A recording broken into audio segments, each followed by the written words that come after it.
که تاسو بې اولاده یاست او ډېر علاجونه مو کړي دي خو تر اوسه مو اولاد نه دی شوی، نو یو ځل خامخا د راولپنډۍ له لوی حکیم صاحب سره رابطه وکړئ. ډېر داسې کسان شته چې کلونه یې علاجونه کوي خو نتیجه یې نه ده لیدلې، او بیا د حکیم صاحب له علاج وروسته الله تعالی هغوی ته د اولاد نعمت ورکړی دی. بې اولادي یوه لویه ذهني او جسمي تکلیف ده. کله چې کور کې د ماشوم اواز نه وي نو د میړه او ښځې دواړو ژوند سخت او دروند شي. خلک خبرې کوي، خپلوان پوښتنې کوي او انسان د ذهني فشار ښکار شي. دا فشار بیا نورې ناروغۍ هم پیدا کوي لکه کمزوري، بېخوبي، خپګان او زړه تنګي. په ډېرو کسانو کې د بې اولادۍ سبب د بدن کمزوري، د وینې کمی، د جګر او ګېډې خرابوالی، زیاته جسماني ګرمي یا د اعصابو کمزوري وي. په ښځو کې د میاشتني نظام خرابي، د رحم کمزوري، سپینې اوبه یا زیاته ګرمي هم د اولاد مخه نیسي.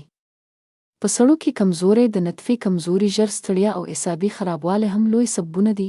د راولپنډۍ لوی حکیم صاحب دا ټول مسئلې په قدرتي او هربل طریقه ګوري. هغوی هر مریض جلا جلا معاینه کوي، د بدن حالت ته ګوري او بیا د هماغه کس لپاره خاص دوا جوړوي. دا علاج یوازې د اولاد لپاره نه وي بلکې ټول بدن کوي، وینه پاکوي، جګر او ګېډه سموي او د بدن کمزوري ختموي.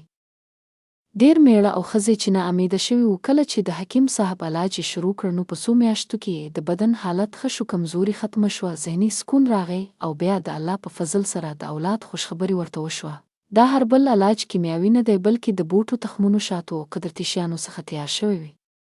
دا علاج د بدن نظام سمینه ده چې یوازې یو علامت پکې همدا وجه ده چې نتیجه یې د اوږدې مودې لپاره وي. که تاسو رښتیا هم د بې اولادۍ له تکلیف څخه ستړي شوي یاست او نور علاجونه مو نتیجه نه ده ورکړې، نو یو ځل د راولپنډۍ له لوی حکیم صاحب سره ضرور رابطه وکړئ.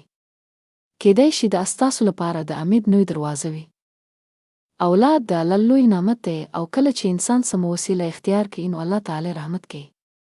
نن فیصله وکړئ او د قدرتي علاج له لارې د خپل ژوند دا لوی ارمان پوره کړئ.